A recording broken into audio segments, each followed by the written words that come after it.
Hola, buenos días. Vamos a empezar con la clase de fisiología del día de hoy, lo referente a gasto cardíaco y a retorno venoso. ¿Bien? Para eso vamos a hablar en primer lugar de algunos puntos importantes que debemos tener en cuenta en cuanto al gasto cardíaco. Entonces, como ya veíamos en la clase anterior, primero, vamos a hablar por partes.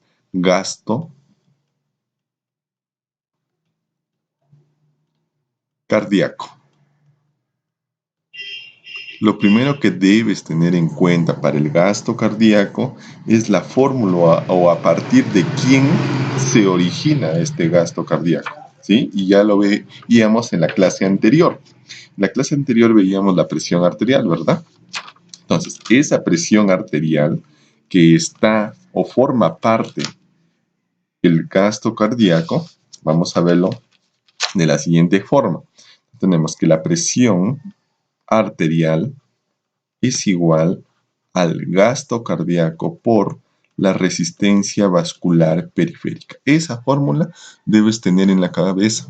Bien, ¿ya? Ahora, el gasto cardíaco se va a componer de dos cosas, que es la multiplicación entre la frecuencia cardíaca por el volumen sistólico, el cual a su vez se compone de la precarga,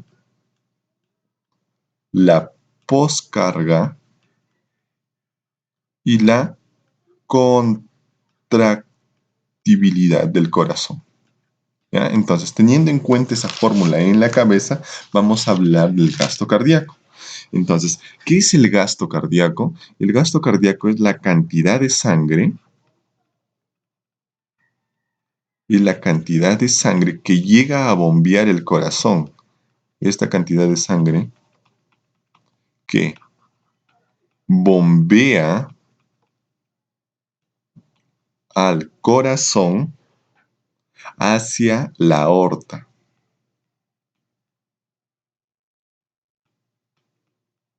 Entonces imagínate, toda esa cantidad de sangre que bota el corazón es catalogada como gasto cardíaco. Ahora, en promedio, en un varón joven es de 5,6 litros por minuto.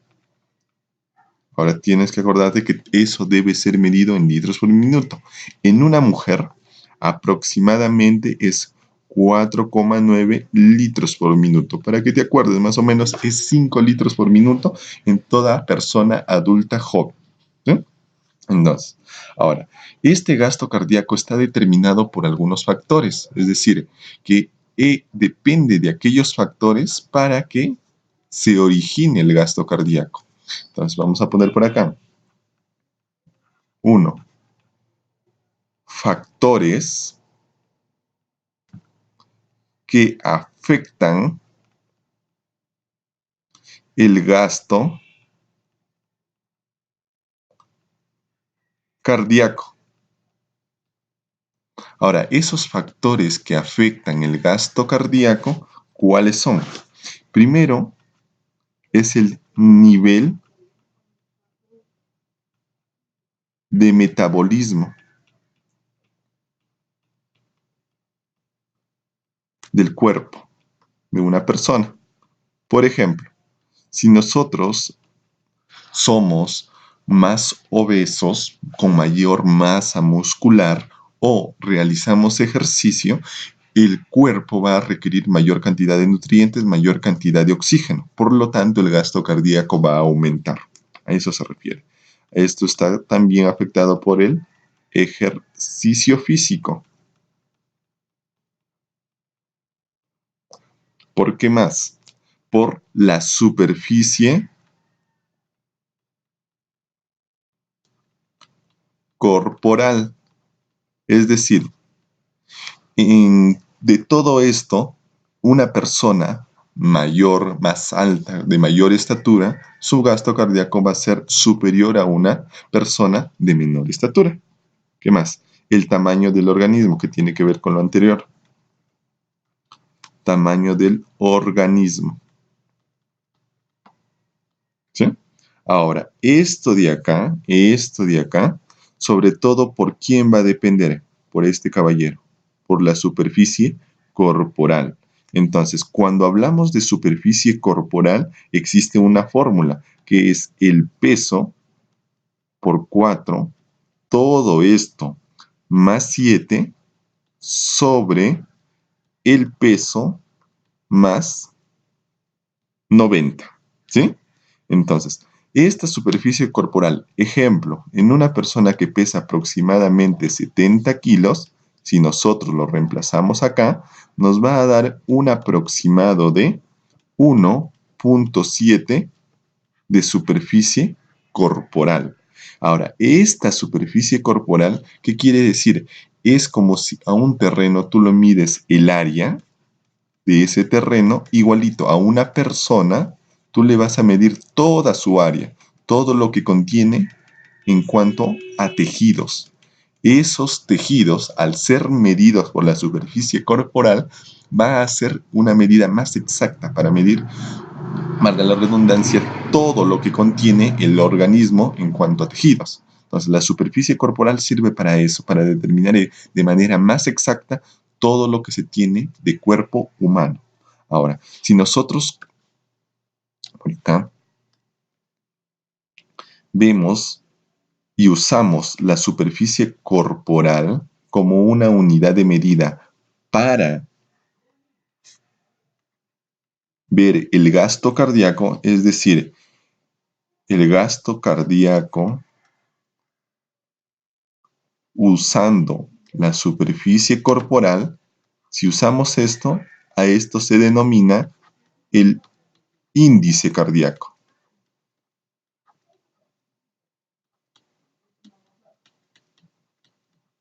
El índice cardíaco.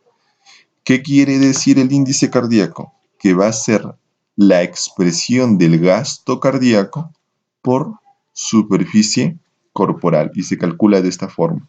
Es la división entre el gasto cardíaco sobre la superficie corporal.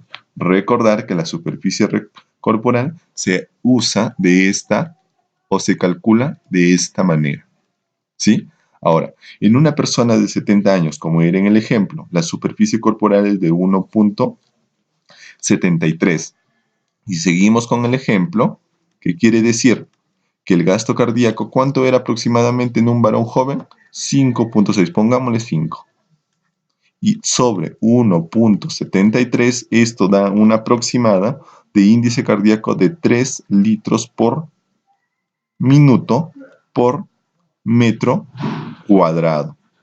Entonces,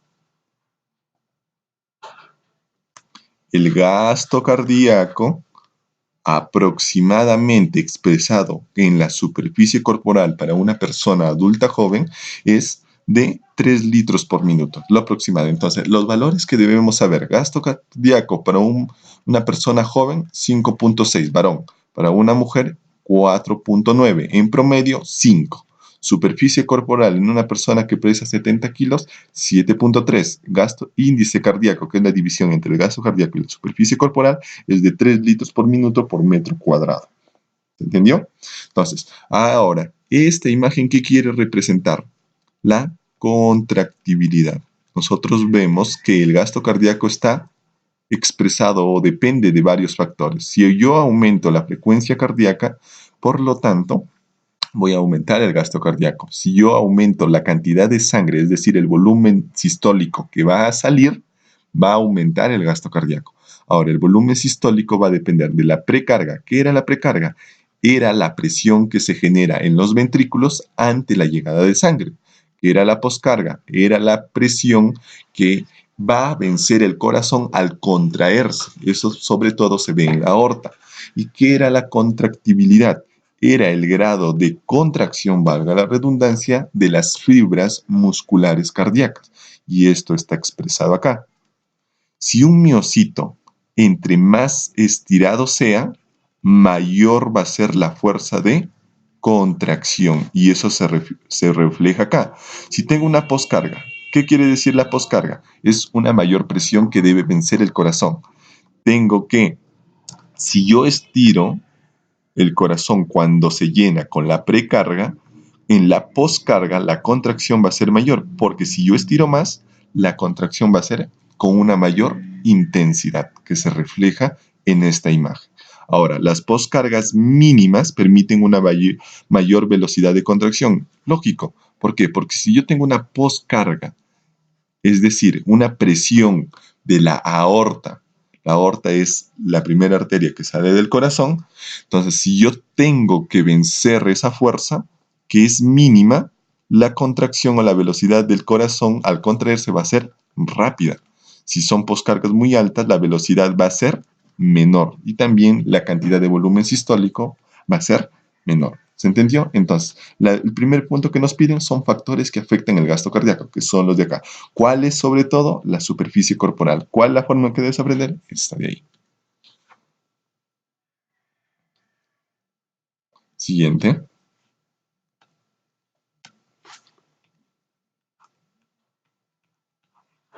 Siguiente. Determinantes del gasto cardíaco.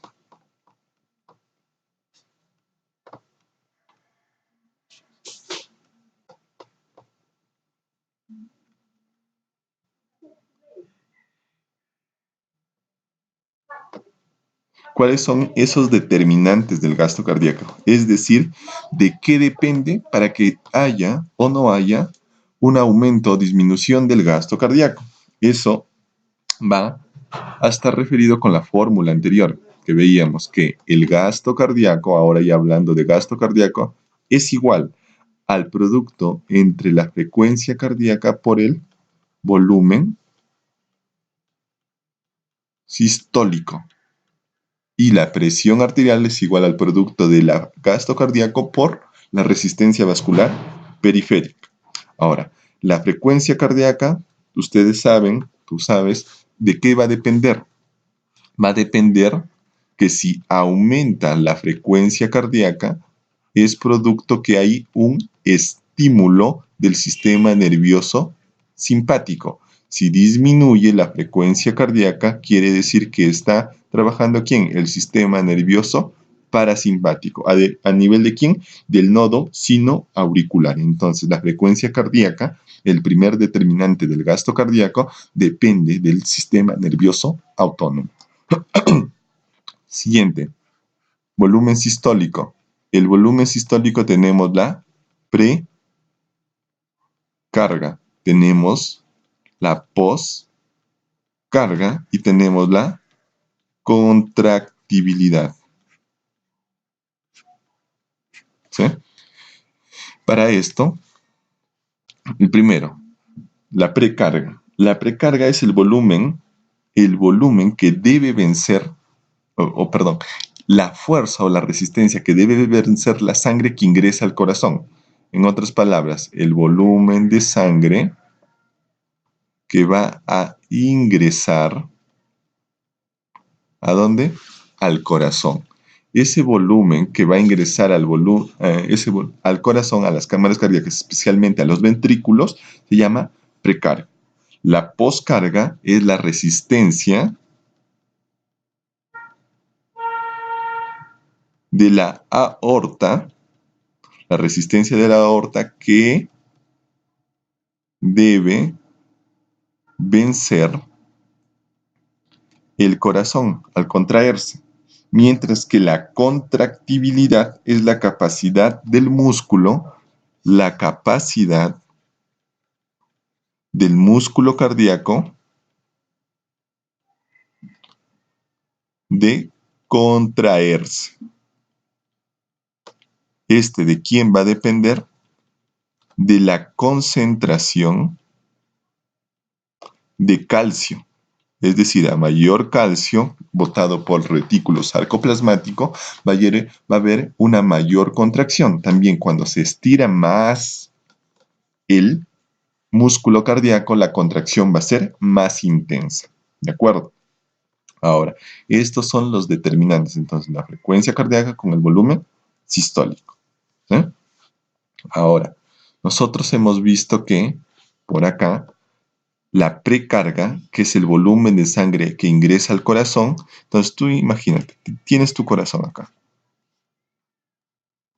Por aquí, el primer lugar a donde llega es por acá. ¿verdad? Por las venas cavas. Ingresa ¿hacia dónde? Hacia la aurícula derecha, la sangre. Pero esto, ¿de quién viene? De venas. Es decir, la precarga también va a depender, además de vencer esta presión, de la cantidad de sangre que ingrese por acá. Es decir, el retorno venoso.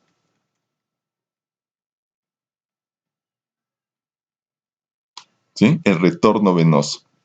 Ahora, por acá vamos a ver otro punto importante que nos piden. Siguiente. Es el control del retorno venoso sobre el gasto cardíaco. Entonces, ¿cuál es el primer control? Es decir, de todos estos determinantes, ¿por quién se va a ver más controlado el gasto cardíaco? Por la precarga. Y la precarga también de quién va a depender, del retorno venoso. Entonces, el retorno venoso,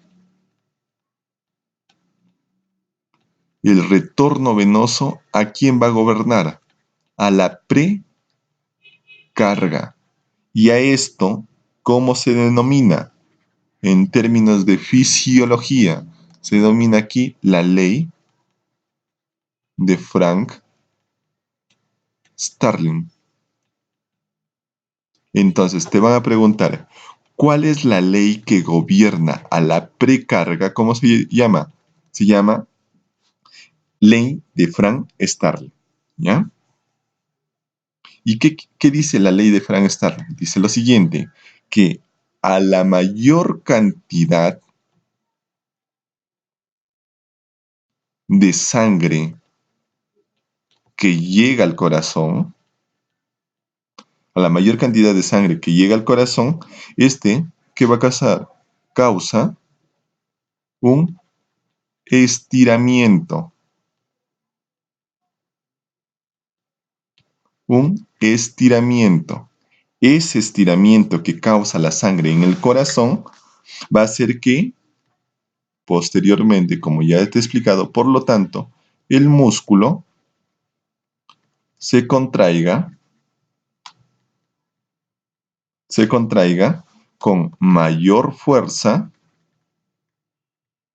mayor rapidez y asimismo aumente la frecuencia cardíaca. Eso te quiere decir la ley de Frank-Starling, que si tú estiras al corazón, el corazón ¿de qué manera va a responder? Como una mayor contractibilidad. ¿Se entendió? ¿Sí? Eso quiere decir la fuerza de la ley de Frank-Starling. ¿Sí?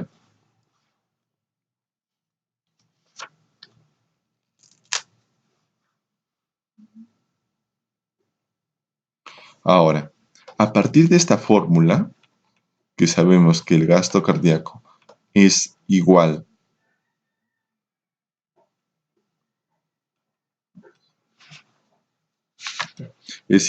a la frecuencia cardíaca por el volumen sistólico. A partir de esta fórmula, nosotros nos acordábamos que el gasto cardíaco dependía o formaba parte de quién? De la presión arterial, ¿verdad?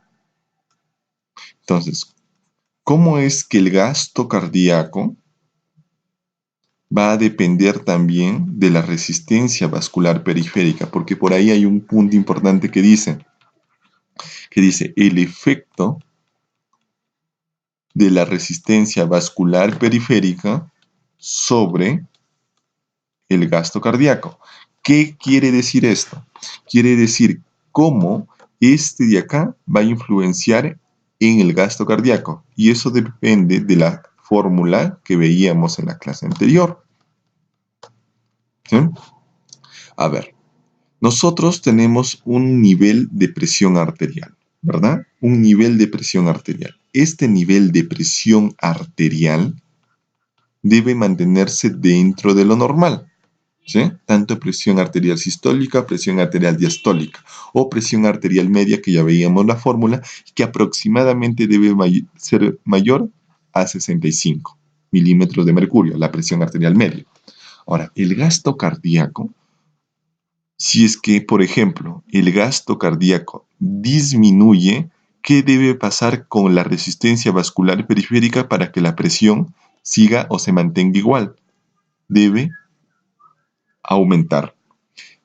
Caso contrario, si el gasto cardíaco aumenta, ¿qué debe pasar con la resistencia vascular periférica? Debe disminuir.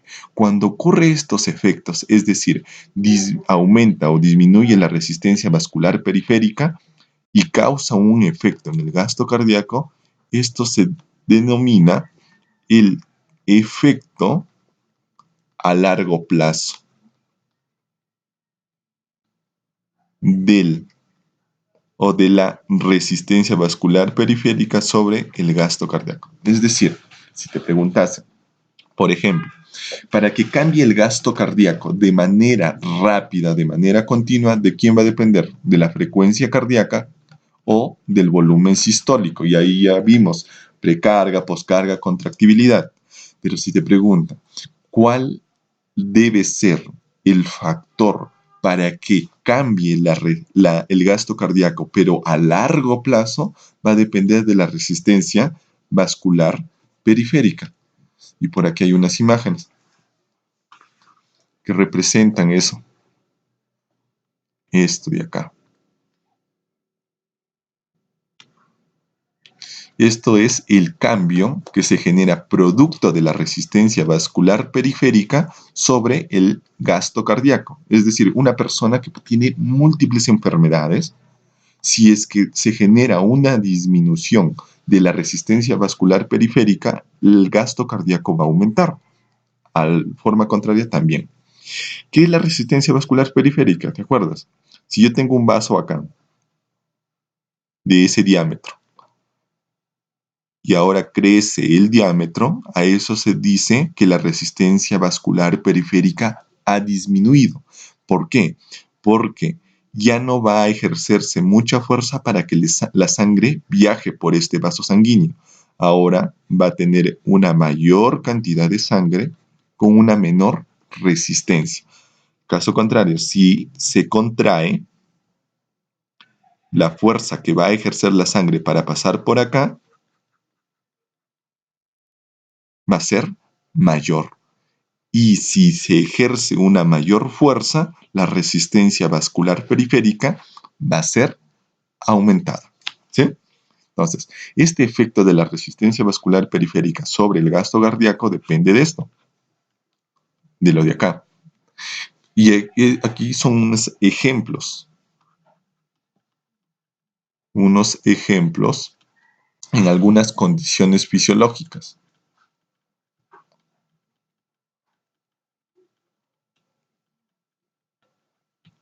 ¿Sí? A ver, dice, aquí nos dan un sinnúmero de enfermedades, que ya lo vamos a explicar una por una. Pero, ¿qué tenemos que ver acá? Las dos coordenadas de este cuadro. Uno, la primera coordenada es la resistencia periférica total o también denominada resistencia vascular periférica. Y otro es la presión arterial o sobre todo el gasto cardíaco. Mira, aquí está la presión arterial y aquí está el nivel de gasto cardíaco, sobre todo presión arterial. ¿Sí? ¿Qué quiere decir? Fíjate en la curva roja. Eso representa el gasto cardíaco. Cuando se va por acá, el gasto cardíaco es mayor. Aquí llega la normalidad, ¿sí?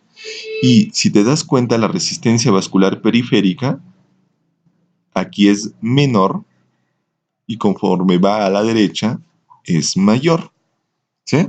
Con eso se representa lo que dibujaba en esta parte. A una menor resistencia o resistencia vascular periférica, el gasto cardíaco va a ser mayor, ¿sí? Mientras que si yo voy aumentando la resistencia vascular periférica, si aumenta la resistencia vascular periférica, el gasto cardíaco va a disminuir. ¿Se entendió? Entonces, llega un punto en que la resistencia vascular periférica, que aproximadamente es 100, va a dar que el gasto cardíaco también sea dentro de lo normal. Pero un punto en que si aumenta por sobre este valor de 100, el gasto cardíaco va a empezar a descender. Y también si disminuye por debajo de ese valor de 100, el gasto cardíaco va a empezar a aumentar. Y en consecuencia, ¿qué va a generar? Que la presión arterial aumente y que en este caso también la presión arterial disminuye. De este cuadro, ¿qué ganamos? ¿Qué cosas ganamos?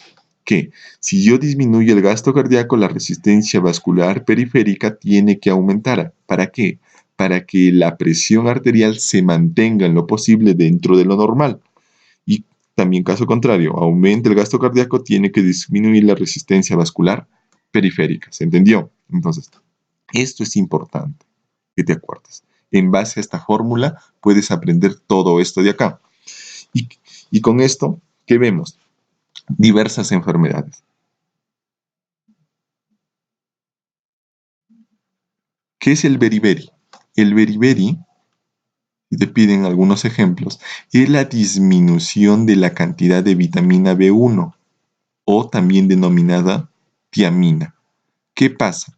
Si yo disminuyo la cantidad de vitamina en el cuerpo, esta cantidad de vitamina que está disminuida en el cuerpo va a generar que le falte o disminuya los nutrientes.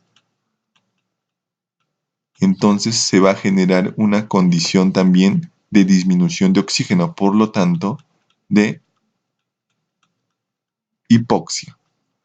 Y cuando yo tengo la hipoxia, la disminución de la cantidad de oxígeno que veíamos en la clase anterior, la ley del metabolismo. ¿Qué decía la ley del metabolismo? Que ante la disminución de algún nutriente o de oxígeno, ¿qué se va a producir? Sustancias vasodilatadoras. Entonces aquí hay una vasodilatación. Y cuando ocurre una vasodilatación, es decir, el vaso sanguíneo se va a agrandar. Si se agranda, ¿qué ocurre? Disminuye la resistencia vascular periférica. ¿Se entendió? ¿Sí? ¿Se entendió? Entonces, el beriberi, al disminuir la resistencia vascular periférica, ¿con qué se va a compensar? Con el aumento del gasto cardíaco para que la presión en lo posible se mantenga dentro de lo normal. Lo mismo ocurre aquí, cortocircuitos arteriovenosos. ¿Qué dice? Normalmente nosotros sabemos que vienen arterias, se van haciendo más pequeñas y por último forman capilares. Lo mismo las venas, vienen vénulas, muy pequeñitos. Pero ¿qué ocurre en los cortocircuitos arteriovenosos? Hay una comunicación entre una arteria grande y una vena grande. Ahí hay una comunicación, es decir, de la arteria grande, que es con abundante flujo, abundante fuerza, va a pasar directo la sangre hacia las venas. Entonces, los tejidos que están hacia abajo, irrigados por vasos más pequeños, va a disminuir la cantidad de oxígeno, no le va a llegar nutrientes. Al disminuir la cantidad de oxígeno, se va a aumentar la cantidad de sustancias vasodilatadoras y esas sustancias vasodilatadoras va a causar que disminuya la resistencia vascular periférica y por lo tanto el cuerpo genere que el gasto cardíaco aumente. Lo mismo sucede en el hipertiroidismo, lo mismo sucede en la anemia. En la anemia, por ejemplo, que te pueden preguntar, en la anemia hay una disminución de la cantidad de hemoglobina. Por lo tanto, ¿qué no va a llevar la hemoglobina? Va a disminuir la cantidad de oxígeno que llegue a los tejidos. y va a ocurrir lo mismo. Se va a producir sustancias vasodilatadoras y le explicas por la ley del metabolismo, la primera ley a corto plazo a nivel local que se producía en los tejidos que veíamos en la clase anterior y por lo tanto va a disminuir la resistencia vascular periférica. Caso contrario ocurre con el hipotiroidismo o con la eliminación de ambos brazos y piernas. ¿Qué ocurre acá?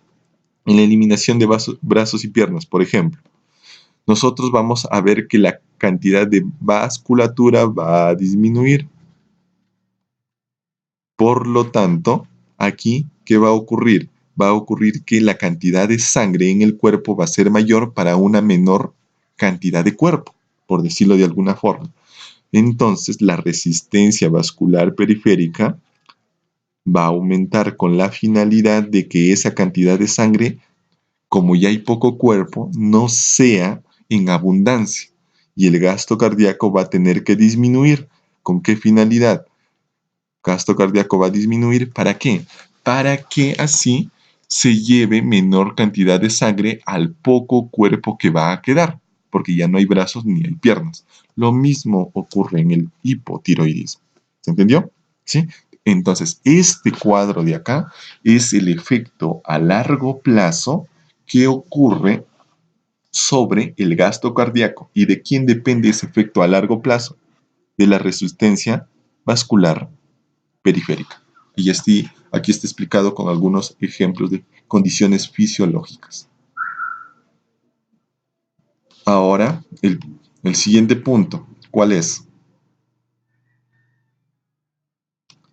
La curva del gasto cardíaco normal.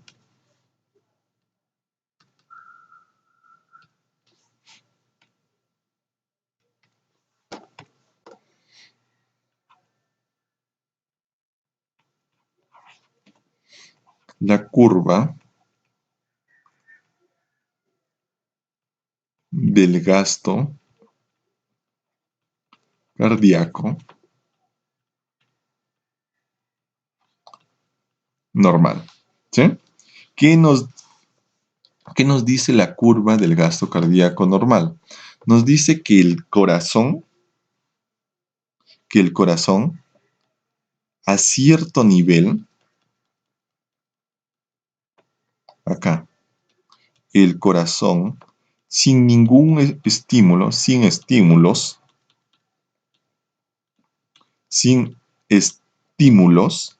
puede bombear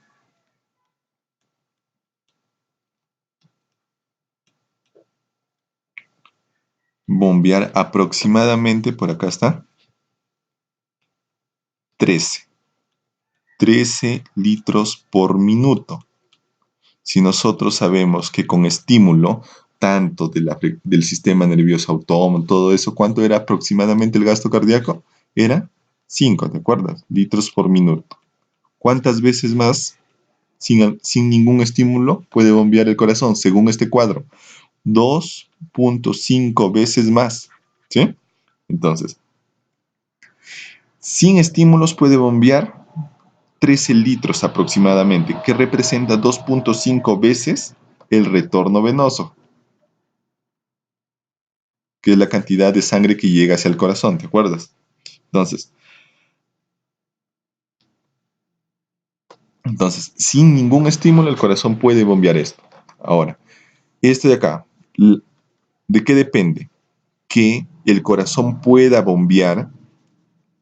Por ejemplo, nosotros tenemos un corazón. Acá.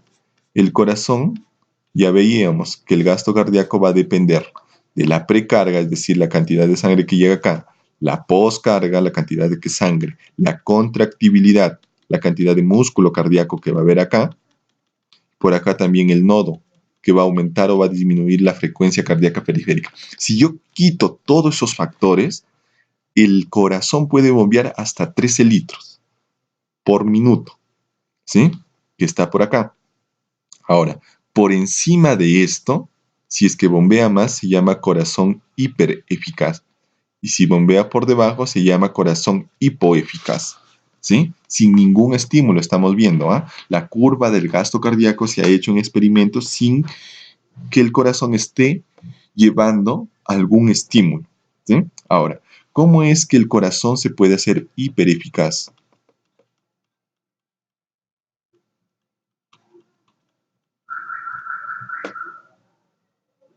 ¿Cómo es que el corazón se puede hacer hipereficaz? De la siguiente forma.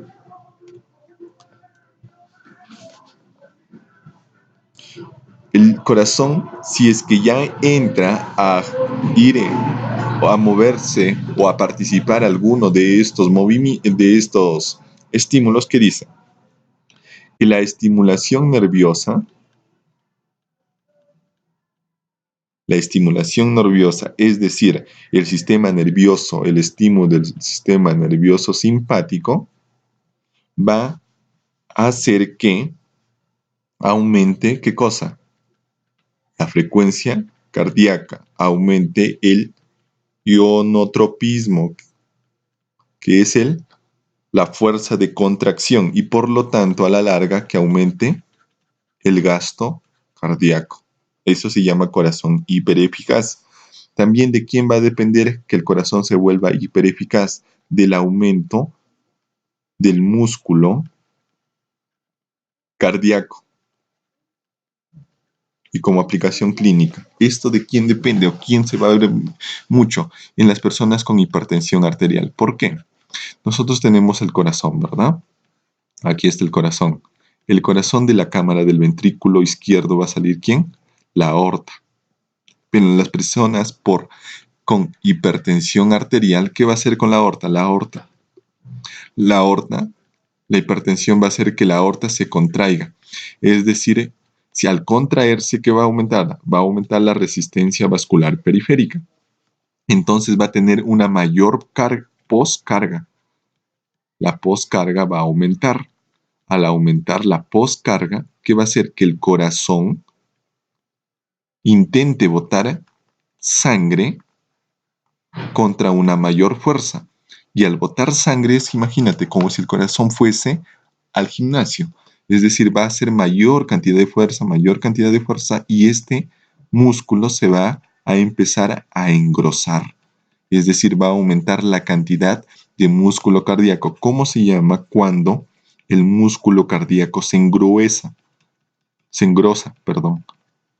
Se llama una hipertrofia. Y hay dos tipos de hipertrofia. Cuando el corazón o el músculo se va a engrosar, se llama hipertrofia concéntrica. Y cuando el corazón de tanto contraerse empieza a estirarse, se estira, pero no se engrosa. Eso se llama una hipertrofia excéntrica. ¿Sí? ¿Se entendió? Concéntrica y excéntrica. Ahí tenemos los dos tipos de hipertrofia. Esos son los factores que hacen que el corazón se vuelva hipereficaz: la estimulación nerviosa y el aumento de la masa del músculo cardíaco. ¿Y qué hace que un corazón se vuelva hipoeficaz?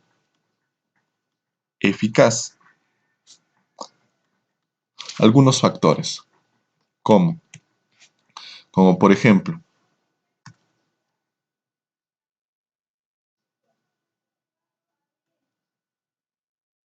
la disminución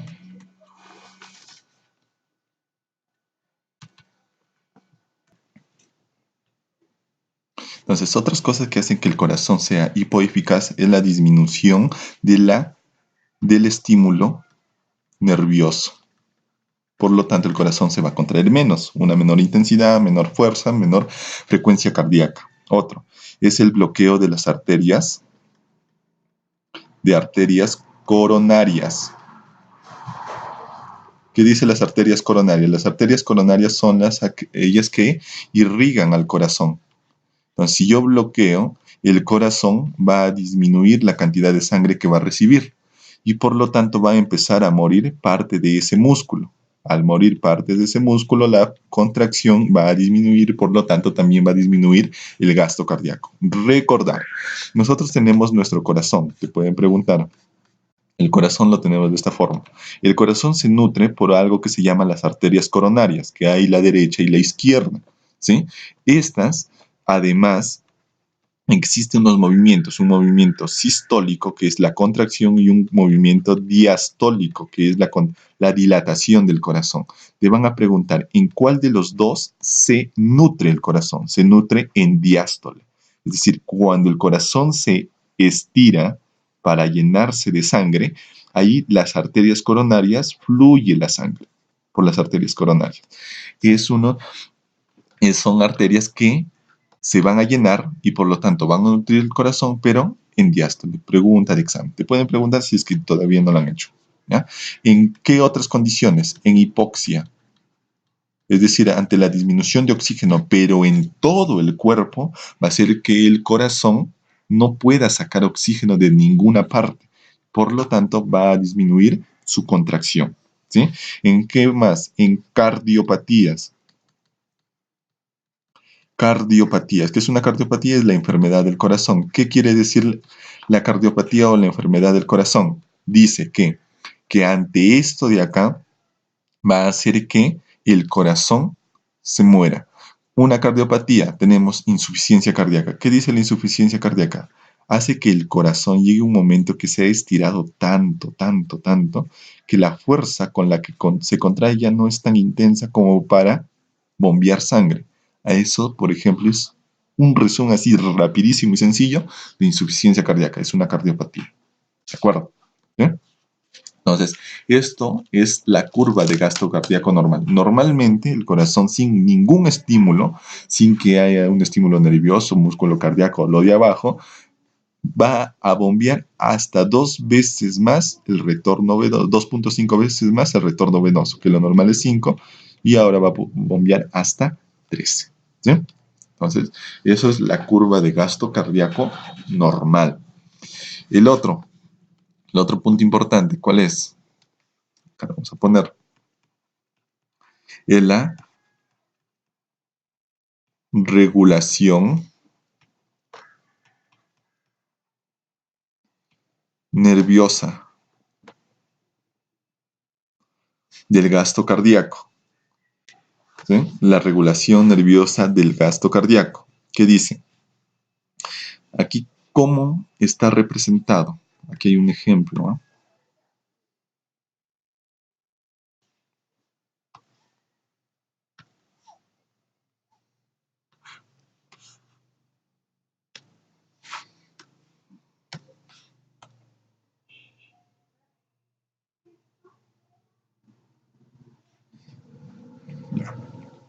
¿Qué dice?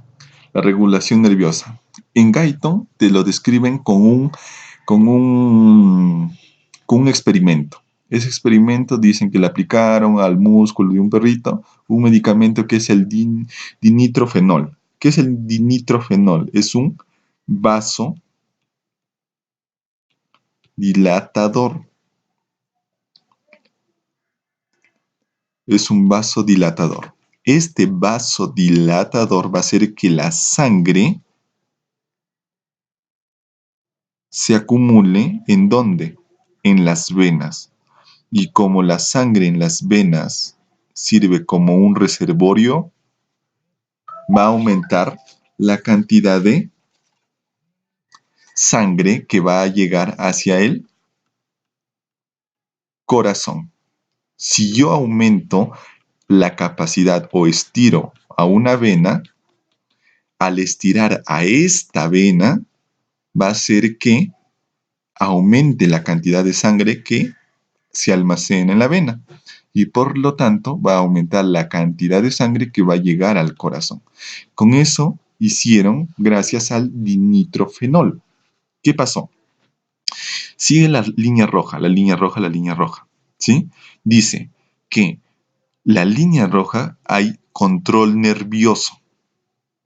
¿Qué pasó? Que cuando inyectaron dinitrofenol, vieron que causaba una vasodilatación. Esa vasodilatación que se estimulaba generaba que las venas se acumule bastante sangre.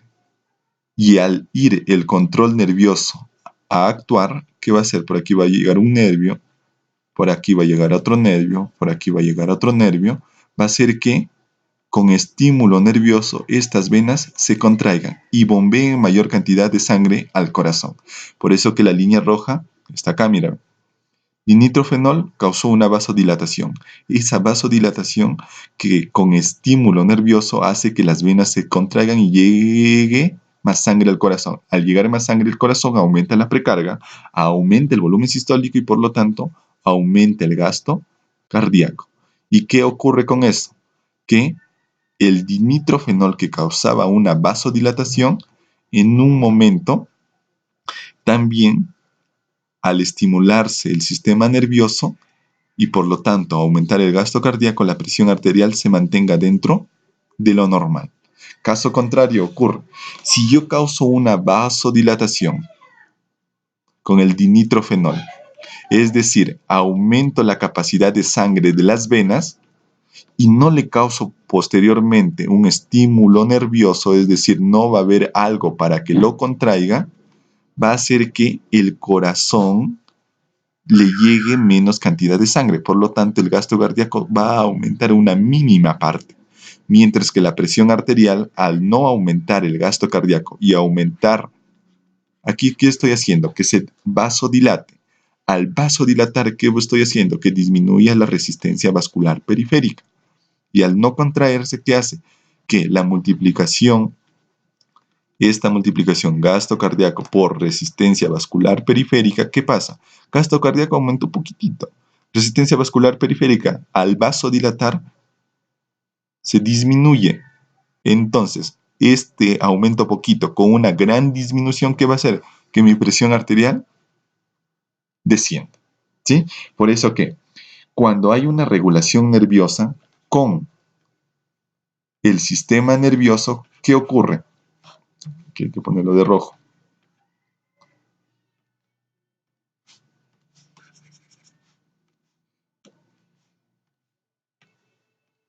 Acá. Con sistema nervioso. Con sistema nervioso, ¿qué ocurre? Que aumenta el gasto cardíaco hasta por 4 y la presión arterial se mantiene dentro de lo normal, ¿sí? Mientras que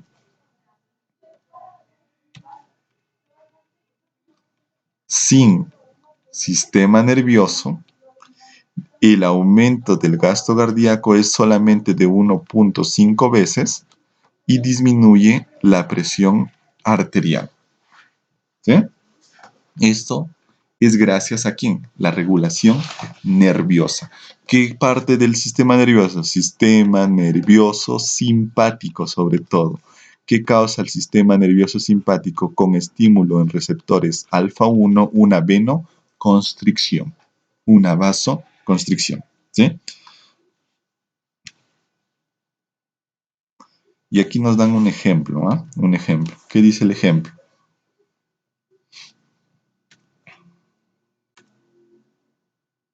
Aquí está. Ejemplo. ¿Qué dice el ejemplo? Dice que el aumento del metabolismo en el ejercicio. Cuando hacemos ejercicio, aumenta el metabolismo. Ese aumento de metabolismo, ¿qué causaba? Una vasodilatación. Esta vasodilatación sobre todo de las arteriolas, ¿para qué va a ser? Para que llegue mayor cantidad de sangre y oxígeno hacia esos tejidos, hacia los músculos, ¿sí? Esta vasodilatación, ¿se acuerdan? Esta fórmula siempre vas a acordarte, gasto cardíaco por resistencia vascular periférica. Si existe una vasodilatación, la resistencia vascular periférica, ¿qué va a hacer? Va a disminuir y por lo tanto, si no hay cambios acá, la presión arterial, ¿qué va a pasar? Va a disminuir. Eso sería lo lógico, ¿no? Que durante el ejercicio, una vasodilatación que hace que llegue más oxígeno a los tejidos, cause una disminución de la presión arterial. Pero el cuerpo es sabio, como te dije. La vasodilatación en las arteriolas envía señales al sistema nervioso central y mediante el estímulo por el sistema nervioso simpático, ¿qué causa? Causa que un estímulo, una vasoconstricción. Y al causar una vasoconstricción, la presión arterial, esta resistencia vascular periférica, se va a mantener. Pero esta vasoconstricción, ¿de quién va a ser sobre todo? De vasos sanguíneos grandes. ¿Sí? Entonces, durante el ejercicio existe una vasodilatación de arteriolas, que son arterias muy pequeñas, pero una vasoconstricción de vasos sanguíneos grandes, de tal manera que la presión arterial se mantiene dentro de los valores normales. Por ejemplo, en los que hacen algún tipo de ejercicio, los maratonistas, los atletas, ¿sí? También, ¿qué va a generar? Un aumento de la frecuencia cardíaca en un inicio, un aumento de la contractibilidad y todo esto, un aumento del gasto cardíaco, ¿sí? Aumento del gasto cardíaco. El aumento del gasto cardíaco durante el ejercicio aumenta hasta en un 30%, ¿sí? Hasta en un 30%. Ahora, esto sobre todo es para la parte del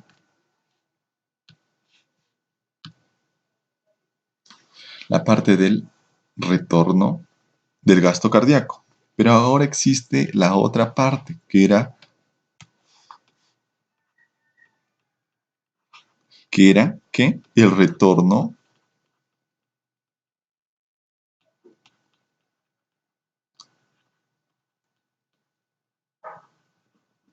venoso, ¿sí? Que era la siguiente parte. Ahora, el retorno venoso. ¿Qué nos dice el retorno venoso? Lo siguiente. El sistema venoso, y va a ser pregunta de examen posiblemente, es el lugar en donde mayor cantidad se almacena sangre, como lo vemos aquí en esta imagen. ¿Sí? Mira, los capilares 4%, arterias 11%, corazón 9%, y las venas un 65% de almacén. Entonces, contienen más del 65%, por ahí aproximadamente, de sangre, ¿sí? Las venas. Las venas es el mayor reservorio de sangre en el organismo.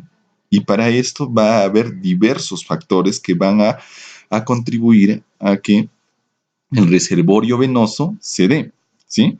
Primero, el reservorio venoso, imagínatelo, es una gran bolsa, la vena, es como un globo que guarda sangre. Este reservorio de sangre, que si se estimula, como ya hemos visto, con el sistema nervioso simpático, va a hacer que se contraiga y por lo tanto llegue sangre. ¿A dónde? Al corazón. Para que de ahí lo sea bombeado a todos los órganos vitales del cuerpo. ¿Sí? Este bombeo, que es gracias al sistema nervioso, va a depender entonces o va a hacer que las venas almacenen o no sangre. A eso se llama venoconstricción. Venoconstricción. ¿Qué hace? Que las paredes se contraen, la venoconstricción se hace que las paredes se contraigan gracias al estímulo del sistema nervioso simpático. ¿Sí? Esto de acá, la venoconstricción, tiene 3 efectos.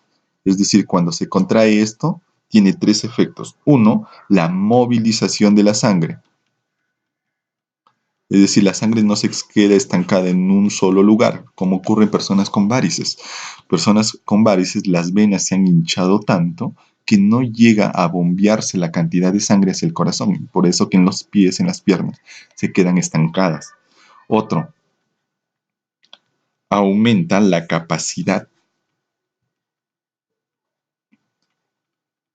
Es decir, cuando se contrae una vena va a hacer que se expulse la sangre, pero también permite que la siguiente porción de sangre que llega sea almacenada. A eso se refiere la capacidad. Otro, conserva el tiempo de tránsito. El tiempo de tránsito, ¿sí? El tiempo de tránsito. ¿Qué nos dice? Movilización, capacidad, tiempo de tránsito, ¿sí? ¿Qué nos dice tiempo de tránsito?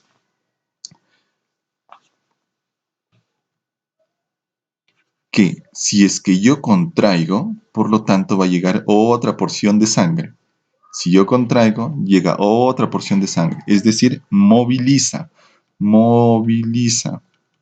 que va con lo primero, de acá. La sangre hacia el corazón y del corazón hacia otras partes del cuerpo.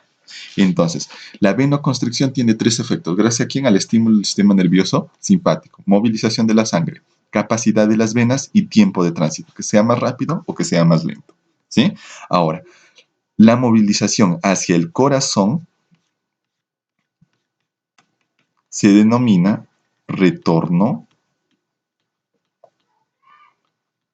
venoso. Y este retorno venoso va a depender de tres factores principalmente.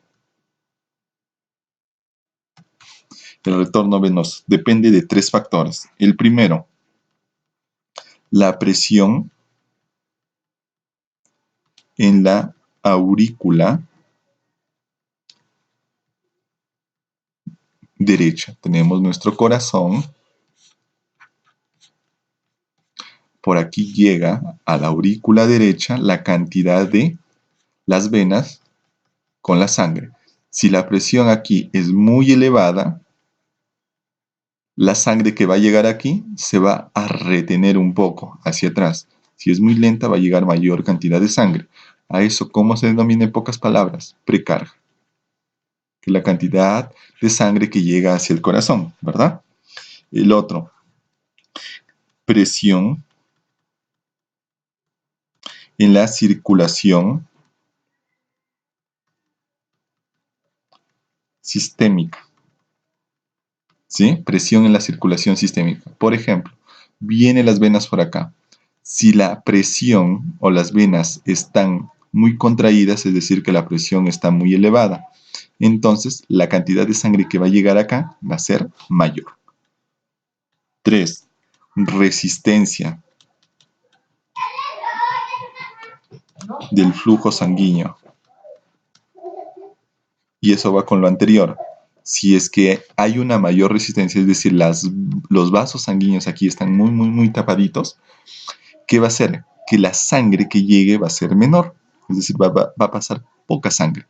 Mientras que si las venas están muy dilatadas, va a haber abundante sangre, pero si la presión no está adecuada, es decir, está disminuida, por más que haya bastante sangre, no se va a poder llevar hacia el corazón. Entonces, estos tres factores juegan a favor del retorno venoso, ¿sí? Para que se dé o no el retorno venoso. Son tres los factores, ¿sí?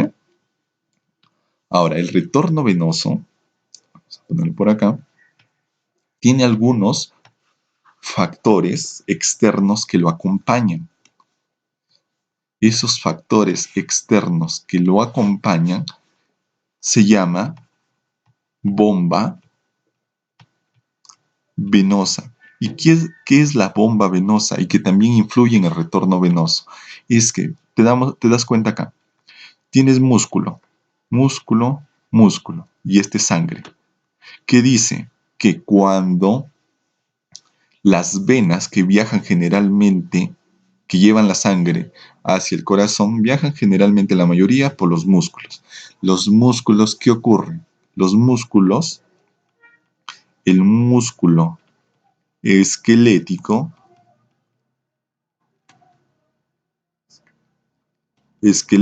actúa como bomba venosa. ¿De qué forma? Que cuando tú estás caminando, este es un ejemplo, cuando tú estás caminando, ¿qué ocurre? Los músculos se contraen. Por lo tanto, al contraerse, ¿qué va a generar? esta contracción que aplaste a las venas que están en su costado y por lo tanto la sangre viaje en un solo sentido. ¿Y por qué viaja en un solo sentido de manera descendente a ascendente? Porque tiene unas válvulas, ¿te acuerdas? Unas válvulas unidireccionales que solamente permiten que la sangre viaje de abajo hacia arriba. Mientras que cuando existe una relajación, por ejemplo, tú llegas a tu casa y te sientas, vas a sentir las piernas hinchadas. ¿Gracias a qué? Que el músculo está ya relajado y la sangre solamente está viajando. ¿Por qué? Hacia arriba y hacia abajo. ¿Por qué? Porque ya no va a haber la contracción de que permita cerrar estas válvulas. ¿Sí? A eso se denomina bomba venosa. Viene a ser la contracción del músculo esquelético que permite el viaje o el tránsito de sangre en una sola dirección. Si te preguntan, ¿quién es la bomba venosa? Es el músculo esquelético. ¿Sí?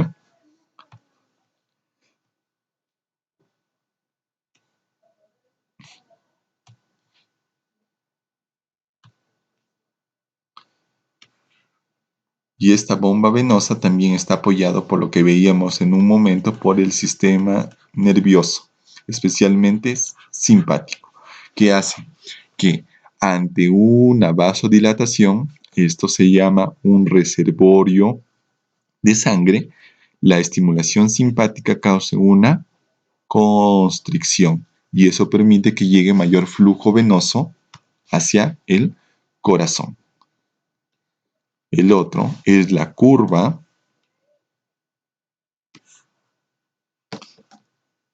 de retorno venoso.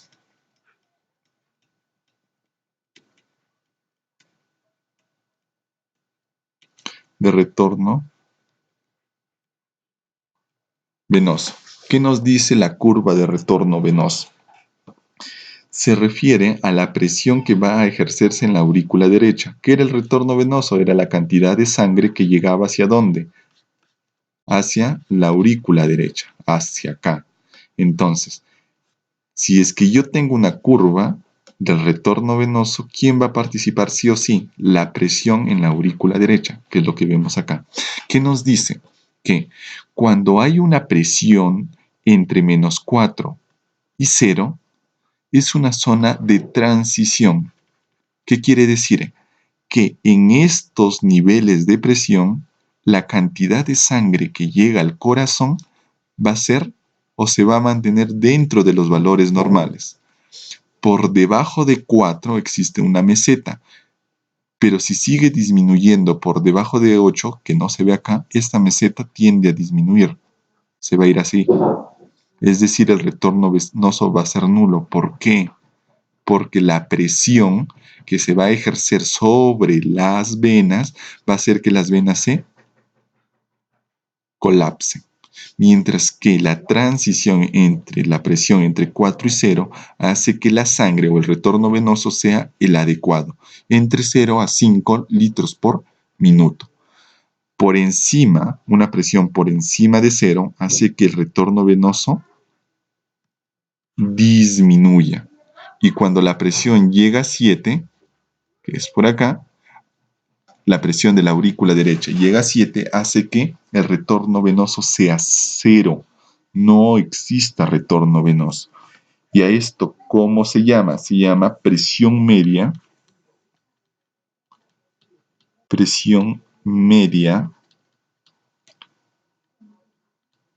del llenado circulatorio.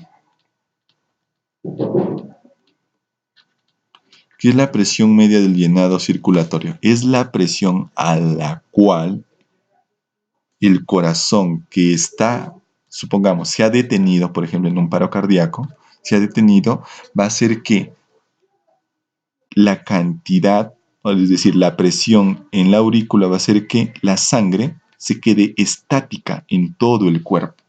¿Y cuánto es esa presión? Es a 7. Resumiendo, si yo tengo una presión de 7 milímetros de mercurio en la aurícula derecha, hace que la sangre en todo el cuerpo se detenga. ¿Cómo se denomina eso? Presión media de llenado circulatorio, te pueden preguntar. ¿Sí? ¿Cuánto es el valor? 7. ¿Qué hace? hace que la sangre en todo el cuerpo se detenga, ¿sí? Cuando llega a 7, presión media de llenado circulatorio. ¿Entre cuánto y cuánto se va a ir llenando la sangre? Entre -4 y 0 de presión en la aurícula derecha. Y todo esto es retorno venoso. ¿De acuerdo? Entonces, cualquier pregunta que tengas, realmente créeme que es bien sencillo esto. Lo que debes aprender sí o sí es la fórmula de la presión arterial, la fórmula del gasto cardíaco. Si tú con esa fórmula lo memorizas bien, por ejemplo, si aumenta el gasto cardíaco, ¿qué debe pasar con la resistencia vascular periférica? Disminuir. ¿Para qué? Para que la presión se mantenga normal. La presión arterial es igual al gasto cardíaco por resistencia vascular periférica.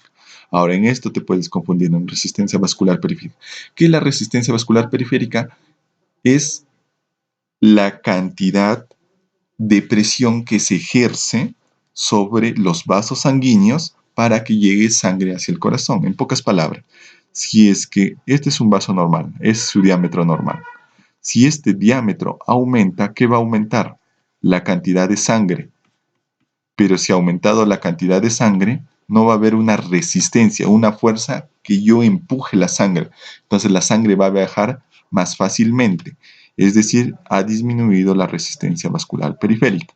Mientras que si el vaso está contraído, la resistencia vascular periférica ha aumentado. ¿Por qué? Porque la sangre se ha empujado o se empuja con una mayor cantidad de fuerza. Estas variaciones o esto debes aprender. De ahí aparte que el gasto cardíaco depende de la frecuencia cardíaca y del volumen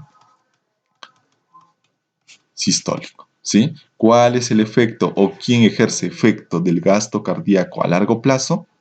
La resistencia vascular periférica. A corto plazo, cambios en la frecuencia o cambios en el volumen sistólico. ¿De acuerdo? ¿Sí? ¿Se entendió? Entonces, eso sería todo. Cualquier cosa me la haces saber y me la preguntas.